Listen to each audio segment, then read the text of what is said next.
Okay, so welcome everyone to join our Kickoff meeting of the reading group on information theory in geoscience. This is going to be a very informal time where scientists of all different stages of their careers can join and discuss in a very friendly environment some good papers in the topic. So if you are a young scientist, this is a good opportunity to clarify concepts, and if you are an experienced scientist, this is also a very good chance to develop new ideas for future collaborations in the group. So I'm gonna share some slides I prepared for this meeting. So I'm going to start sharing this, but if you have any comments or questions, please just stop me at any time. So for today's agenda, we're gonna review some of the objectives of the reading group. Then we are gonna jump in the structure of the future discussions. Then we are gonna think about the date and time for the future meetings. And next we are gonna review our current wish reading list. We're gonna continue with some brainstorm around the order of the readings and some final thoughts. So for the structure of the future discussion, the objective of this reading group is that we identify together, for the objectives of the reading group. So we identify together during our annual meeting that this time could be a good time to read relevant scientific publications and also to discuss the main topics of those publications and relevant ideas of the paper during this time. Also, it's a time to solve all kinds of questions regarding the topic in a very friendly environment. And also it's a really good excuse to meet as a group more frequently and to create even strongest bonds as a community. So for the structure of the future meetings, the idea is to meet monthly for 1 hour maximum. So we are gonna have 2 moderators to give a brief summary of the paper and to start the discussion. So that is gonna be around 15 minutes. There will be 2 volunteers. So the first volunteer is gonna be the lead moderator, and the second volunteer is gonna be also the reporter. So the idea here is that it's always nice to be able to rely on someone specifically to take notes, so we can keep those notes of the key points of the paper that emerge from the discussion in our Google Drive. And the idea is to keep those notes in there, and those notes are going to be also open to anyone who wants to contribute to the document. Then during the time of the discussion, we're going to discuss the paper for 30 minutes. And then the coordinators are going to be the volunteers. And at the end of the session, the idea is to probably close with some take-home ideas of about 10 minutes. And maybe 5 minutes, the last 5 minutes, is to make announcements that are interesting for the group, or if you publish any good paper now, so that is a good time to advertise yourself. And just start thinking, we have 2 options to decide on the time and date of the future meeting. So the first one is to keep this time to meet for the future months. And the second one is to generate a pool each month to decide when it's best to meet. And the final date and time, it's gonna be decided by the moderator and the reporter based on their schedules, but also taking into account the results of the pool, of course. And this is how currently our wish reading list looks like. So far we have 6 papers. All of them are really good papers. And thank you also for those who create the abstract file in our folder. So there you can take a look of what the paper is about before jumping into the full document. And I also ask you to vote for your preferred paper to start reading. So the one who got the majority of the votes was this paper. The debates, does information theory provide a new paradigm for earth science?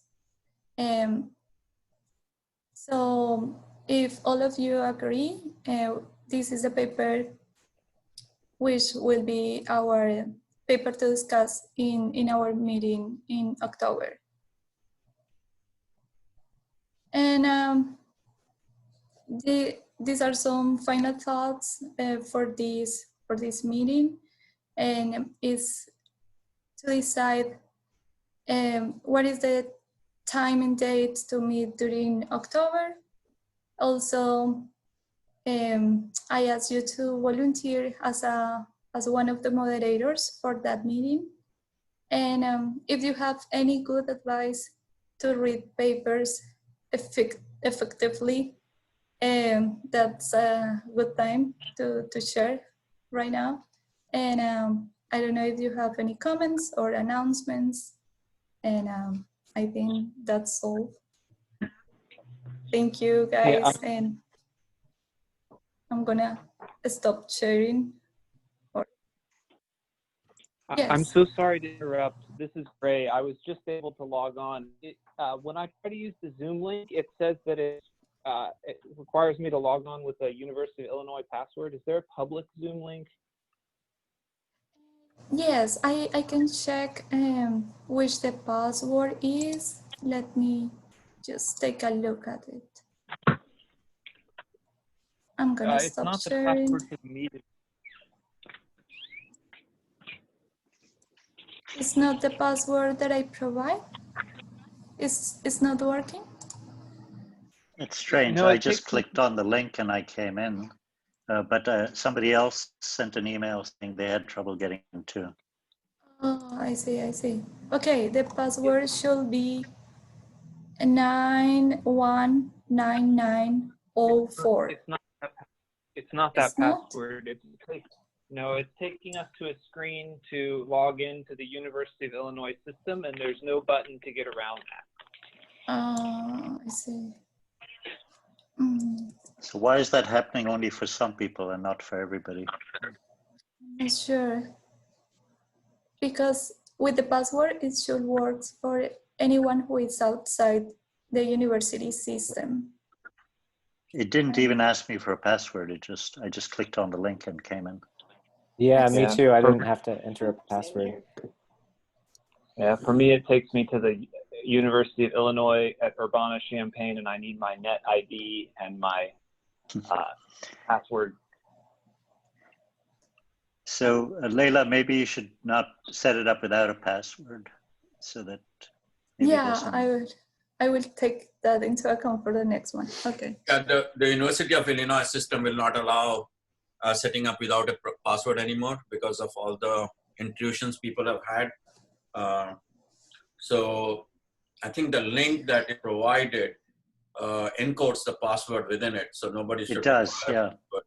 But otherwise, you can just go with a meeting ID and password. So if you go to zoom.com, enter meeting ID and enter password, it should just work. Yeah, I see the encoded password in the link. Is that the one you used, Greg? The link has the meeting ID, but it does not have the encoded password. Okay, I'm sending it to you right now. but I have the password. I mean, I have it. It's just there's nowhere to enter it because the only way it's giving me to enter it in the meeting is through the University of Illinois system. I understand, but try the link which we all use because it does have the password encoded in it. I'm going to send it. Did it somehow get separated on 2 lines or something? I'm not sure. Anyway, here it is coming.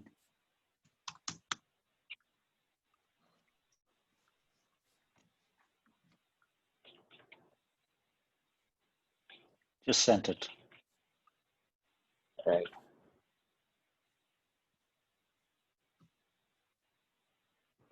Thanks. Sorry to interrupt. No, weird situation. No, that's perfect. It's better to anticipate this kind of issues for the next meeting. So it's perfect. So I sent it to Longshan also. He had the same issue. Hopefully we can get both of them in now.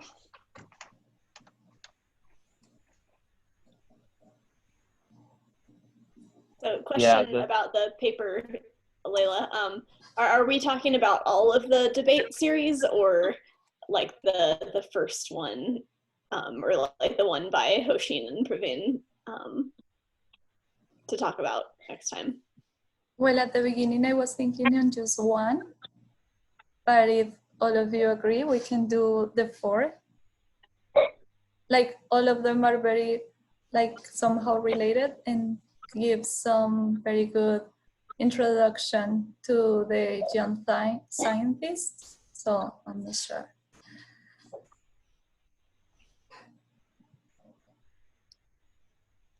And I think, go ahead, Greg, can you get in?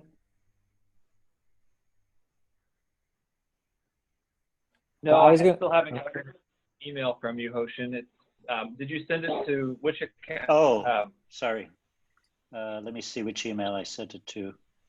Gmail. So sorry to ask this. Could you send it to one of my other addresses, either the university or to Google? I don't have your Google. I'll send it to the university.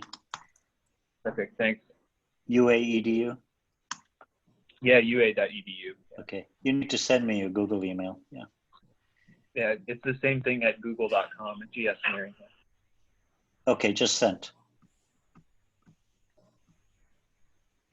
Well, while we're waiting, Layla, the other paper I might add to that list then is the one by Ben and Stephen, because I'm not sure we actually have had sufficient discussion of the algorithmic information theory side of this.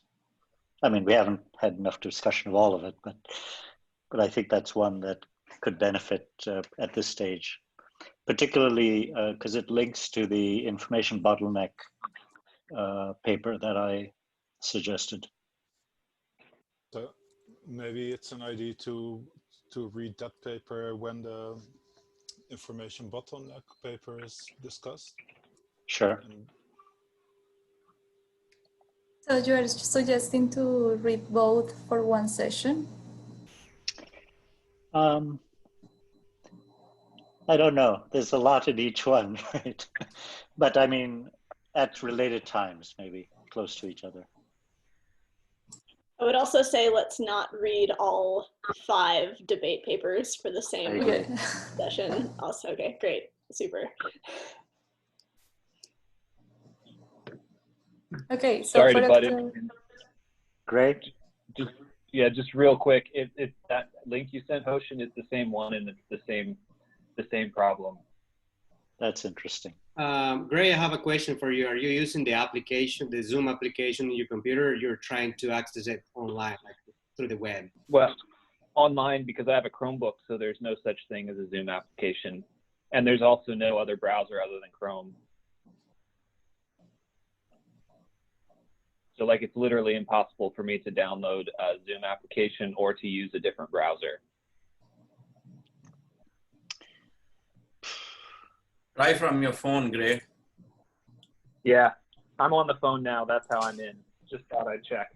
I mean, we might not be presenting much more visual material for the rest of the meeting anyway. I don't know. Sure. If this problem continues, Leila, I can try to generate the link from my university account for future meetings. Thank you. Yeah. We can Because try I'm pretty that sure we're not forced to use a password. Yes, I think Christina, she's also having trouble to get in. So yeah, like 3 people are trying to. I mean, the other way to do it is from outside of the university as a private account. So Yeah, that can be also a good although idea. it might not be as stable.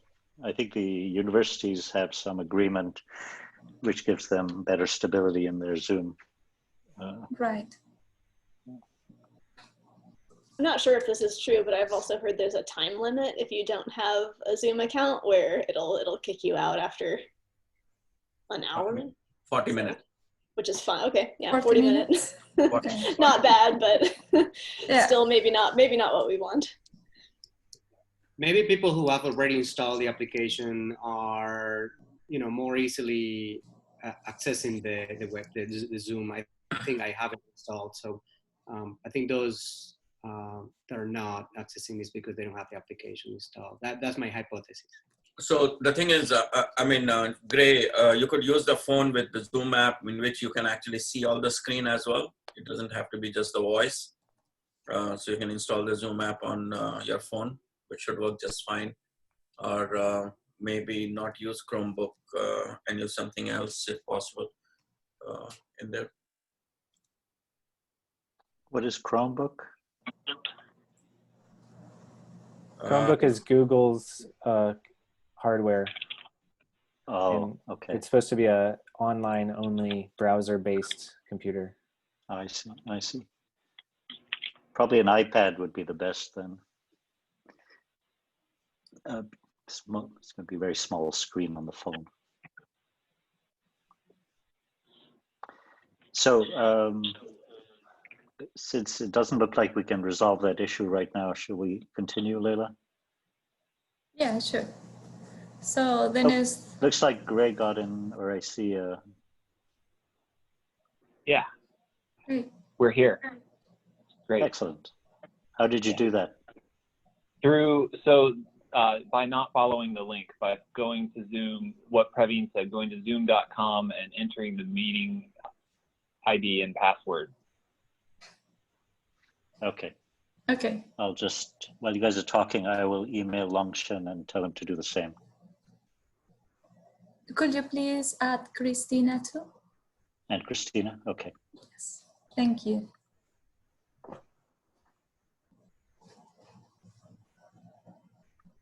Okay, if all of us agree in reading the debates paper by Hoshine and Praveen for October, then now we can decide what is best.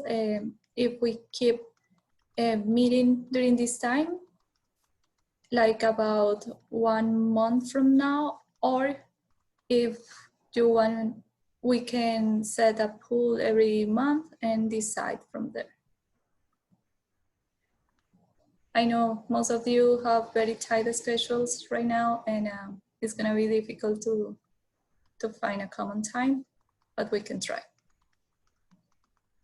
I mean, looks like this time works for everybody, right? I have received like a couple of emails saying that they are not able to join anymore, but that they want to join. They are mostly students. So how did you come up with this time? Did you do a doodle poll or something like that? Yes. Mm-hmm. So that's probably the only way to do it because those people are not here.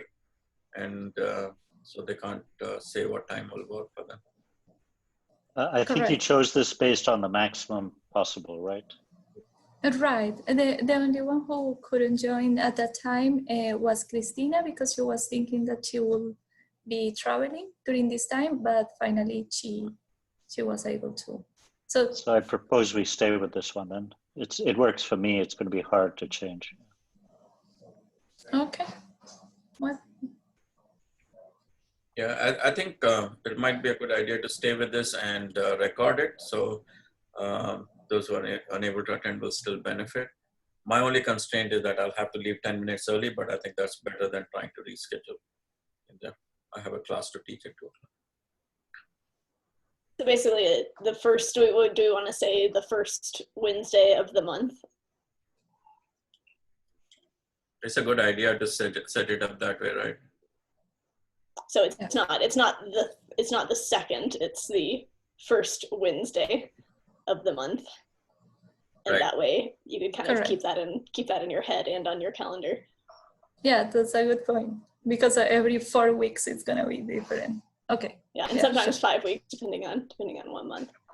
So That's Leila, very maybe true. you just actually choose the date, make sure there are no vacations or holidays, and then just send out the list of dates and we can enter them in our calendars. Yeah, sure. Mm-hmm. And now the next task is to decide who is gonna be the volunteers for our paper in October. So and the first volunteer is gonna be like the lead volunteer, and the objective is to read the paper and make a short summary of the main points of the paper, like a sort of an introduction of the paper on the discussion. It's not like a monologue, but it's more like starting the discussion. And then the second volunteer is gonna be taking notes and also supporting the discussion. So both of them should have read the paper, of course, and contribute. And next they are gonna lead the discussion and post some questions for the community to keep moving the discussion. So if you want to volunteer right now, it's great. If not, you can also join the wish reading list and you can put your name in the box. The first paper is going to be the debate paper, correct? Correct. So that that leaves me and Praveen out. I would suggest that you have to lean on people, Leila. We don't always have very active volunteers, so you might actually have to tag people and push them. The most benefit will be for the students. So I would suggest that students volunteer for this. Okay, so we have Luis as a volunteer for the next one. Yes. Yeah. Awesome. And I was going to suggest a slightly different approach. I mean, so you said primary and a secondary. I'd say 2 people who can basically lead the discussion from their perspective, and the note taking we can all do, right? I mean, we can open up a Google Doc file, and then as we had done it before, we can contribute to the notes and ideas and so forth. So nobody has to be dedicated to that. All of us can contribute to that. And I think let's just keep a single file, and then every time we meet, we just add to the bottom so that that file then becomes a nice place where a lot of our ideas would be sitting together. Leila, can you also set it up so that when it does the recording, the cloud recording, it does the transcript? Because that would be helpful probably for some people. Oh yeah, absolutely. I need to learn how to do that, but I will. It's probably in the preferences when you set up the meeting. Those captions. Maybe it's automatic, but I know when I'm on my when I'm teaching my class, the university has it set up automatically to do video and audio and I believe a transcript. I see.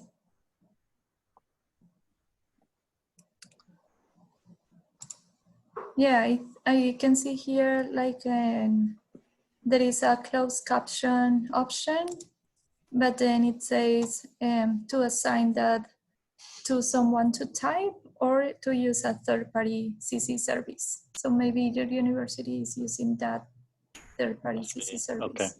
Okay. But I'll check if we can do it for our next meeting.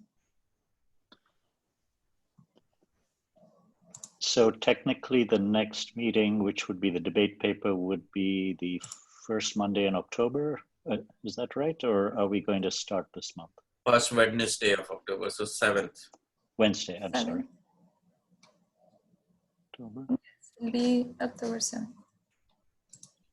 Yeah. The other thing which I was going to encourage is for people to be willing to pick papers which are outside their comfort zone.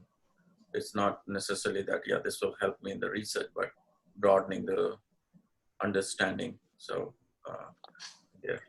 So this is a good place to start, but because it provides a big overview of the debate papers, and that might induce some of the people who are not familiar with to actually read the other associated paper, because most of what is given in this paper is a very brief summary of those. So you might have to do that. And that would be the case with most of the other papers as well. I mean, I don't think we should hesitate to dig deeper and read some of the other papers from which the ideas are derived or formed, the basis to be able to bring a more comprehensive viewpoint and a critical viewpoint. So I might propose that we don't wait till October to start, because that only gives us 3 months.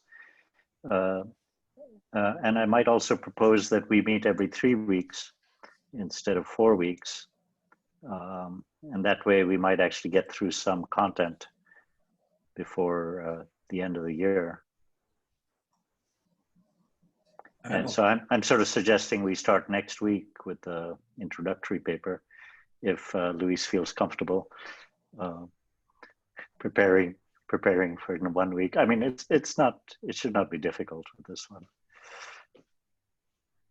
How do you guys feel about? I can try. Okay. How do you guys feel about starting next week, so that we're not waiting a whole month before we? It feels kind of like we're all dressed up and nowhere to go, unless we actually start doing something. Yeah, I agree on that. Yeah.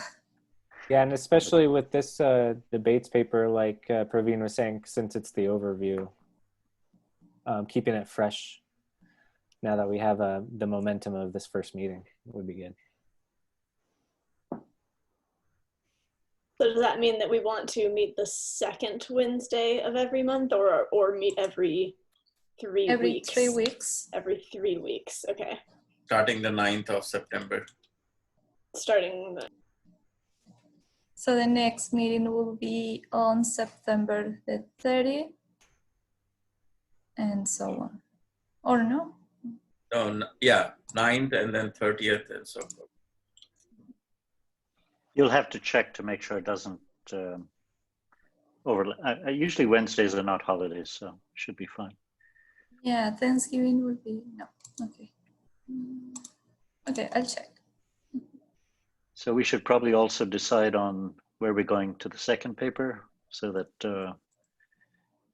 we're not just lurching from one to the other. Yes. So the second paper who got the majority of the votes was the information theoretic approach to network modularity. Modularity was something that came up in our annual meeting several times, but we never had the time to discuss. And also, there are 2 papers actually. The other one is the information bottleneck method. So one of those will be our second one. I think maybe didn't network modularity use the information bottleneck method in the approach? Yes, it does. Yeah, so then in that case, maybe it's best to do the information bottleneck one first and then the network modularity. Actually, I would propose, I read them in the order of the network paper. I mean, I didn't read them fully. I glanced through them in the order of the network paper, and it refers to the information bottleneck, but I'm not sure that the information bottleneck paper is more kind of theoretical in some sense. And the network paper gives you an idea about how the methods are relevant and applicable. So I might actually suggest we first do the network paper, and if I can take a liberty and encourage MASH to do that, I actually forwarded the paper to MASH and said, this seems very relevant to what you're doing. So is it okay for me to propose you, MASH?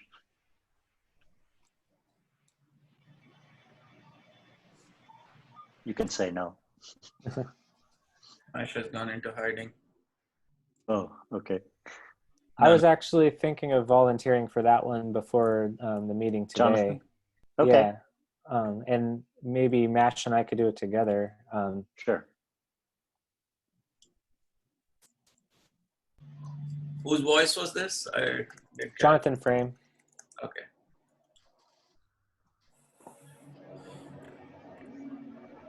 Awesome. If you can get access to the wish reading list, you can put your name there, please.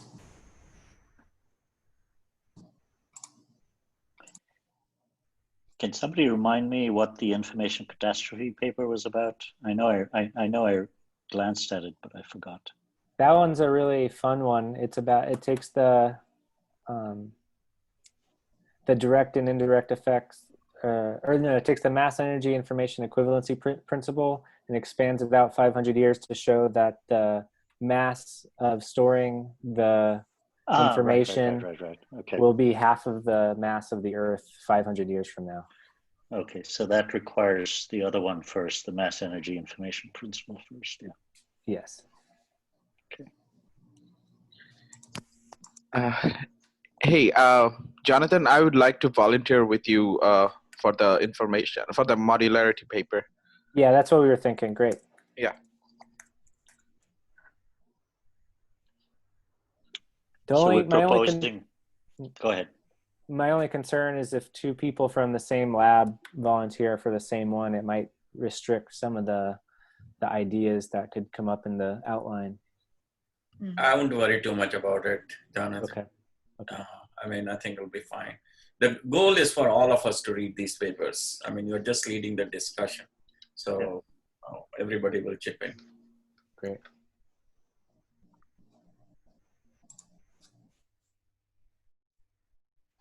So maybe the information bottleneck and or algorithmic information theory might make sense as the third and fourth. Which one? I'm sorry. Information bottleneck and Ben and Stephen's AIT. We said they were closely related, but maybe they would make sense to go third and fourth or fourth and third. Yeah, especially if we do it every 3 weeks, then they don't need to be discussed at the same time. So maybe information bottleneck first because it links to the network modularity one, and then number 4 is the. I like that. Yeah. And that way we can relate the AIT to that concept. Yeah.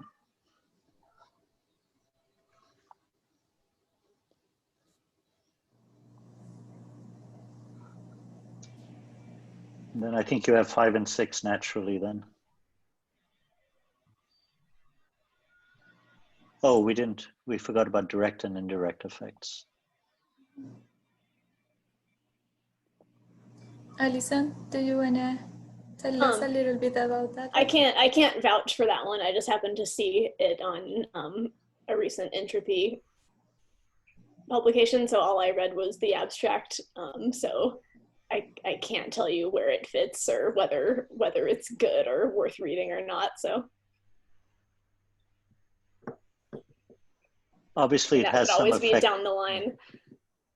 Right. It has some relationship to modularity, maybe networks, but we don't know until we look at it.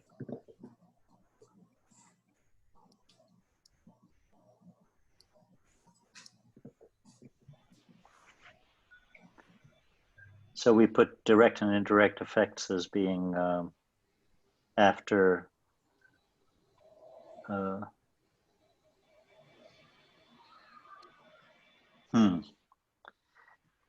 So mass energy information and information catastrophe is kind of a new topic, isn't it? I mean, it's not directly linked to the to the previous ones. Yeah, it's a variant of it from bit, right? Correct. So if we want to do that, maybe, I mean, most people would not have that kind of a background to be able to do that in isolation. So maybe reading more about it from bit might be. I mean, we could put that book, It from Bit, in there. You can post it, yeah. For future, and people can, those who are interested could start reading at least the first few chapters.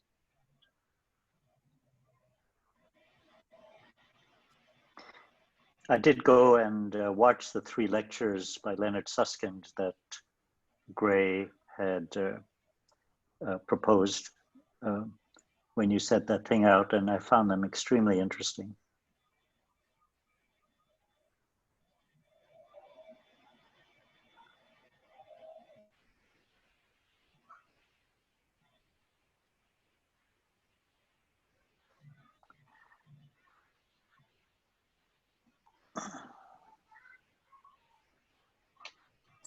I haven't yet, but maybe it's a good idea to watch the videos before we jump in those papers, so we would have a better understanding of the paper itself.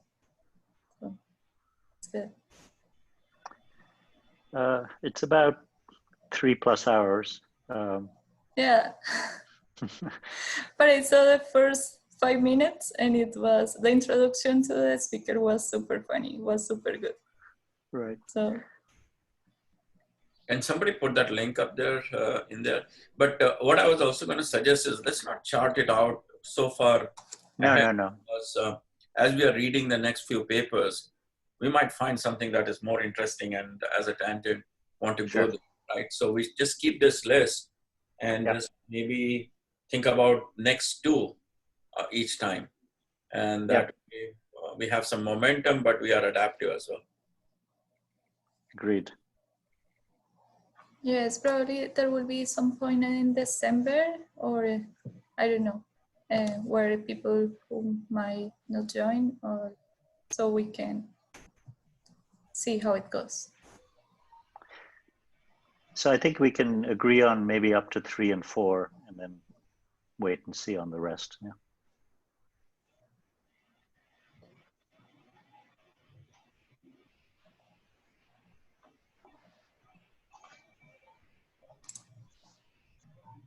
Yes, so we have volunteers for the next 2 meetings.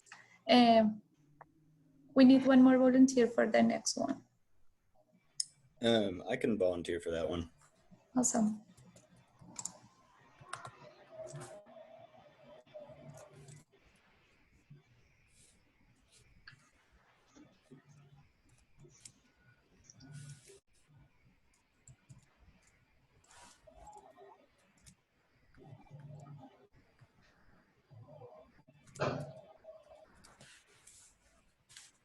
How about you put me and Stephen down for information bottleneck? It's something I really want to understand, so it'll force me. Yeah, I'm happy to be forced to understand that too. Okay.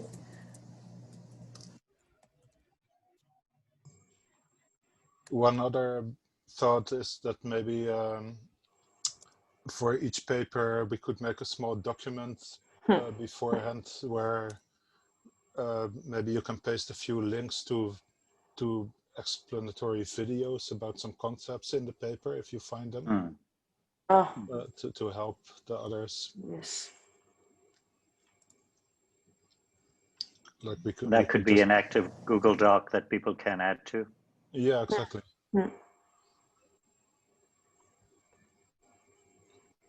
That could be the same as the Google Doc that we use to take the notes during the discussion. So we just have sections of like, you know, any pre-interesting material, and then while we're talking about it. Yes. Yeah.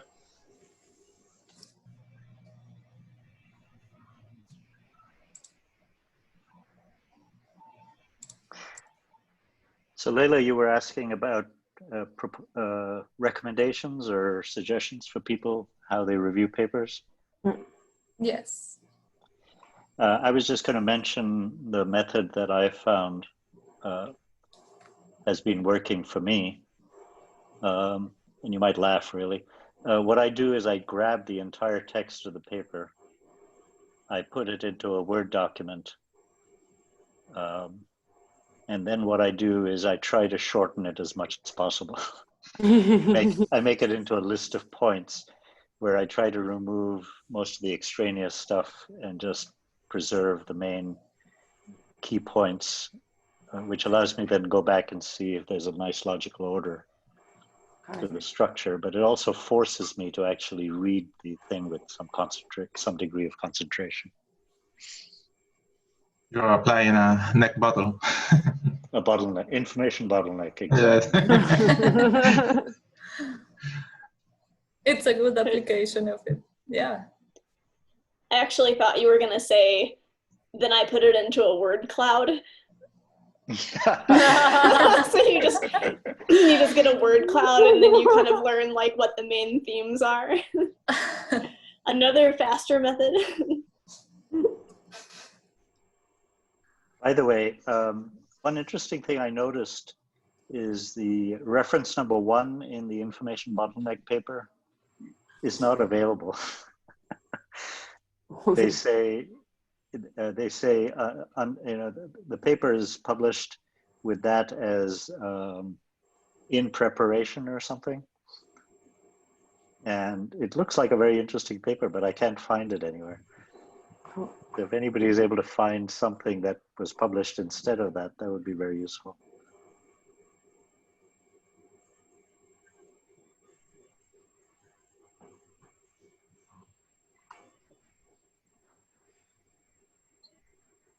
Because it talks about the concept of relevant information, which they introduce.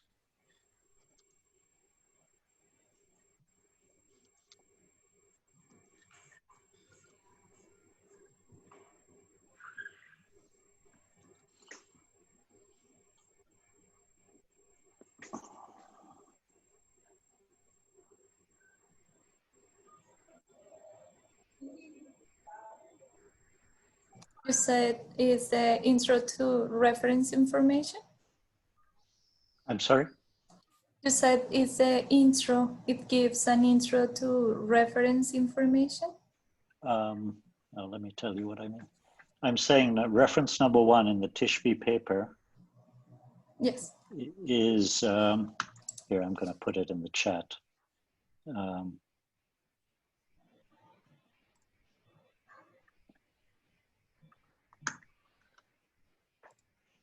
It's called Extracting Relevant Information, and it says it's in preparation, but when I tried to find it, I can't find it anywhere on the web. Okay.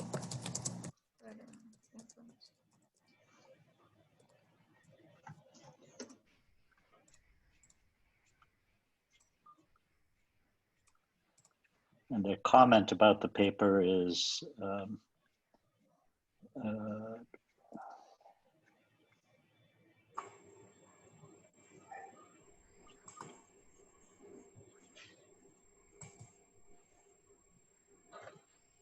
they say, in related work, we argue that this single information theoretic principle contains a special cases, a wide variety of problems, including filtering, prediction, and learning in its various forms, which is why I thought it would be an interesting paper.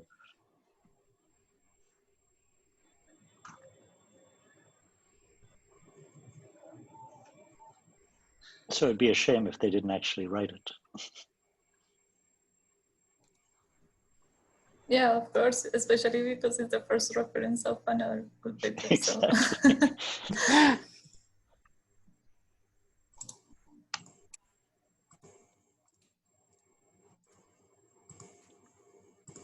I also found another paper that references that paper as in preparation. Okay. So here's the link.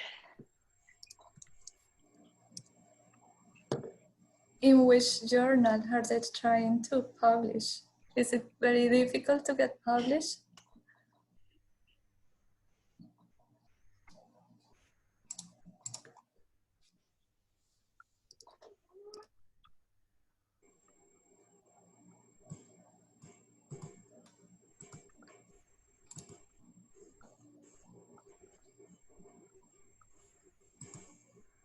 Okay, I think we have a solid plan of what we are gonna do for the next meeting, for the next couple of meetings. So I don't know if you have any other comments or questions. And also please forward the link that I'm gonna send for the future meeting to your students and encourage them to read the papers and to start joining the community and to ask questions. Where are you going to post the recordings? I'm gonna, good question. I think Zoom creates a file that I can put in our shared folder, but if it's not possible, I'm gonna send the link through email or both. Just I don't wanna send too much information. Like you may have been receiving many emails.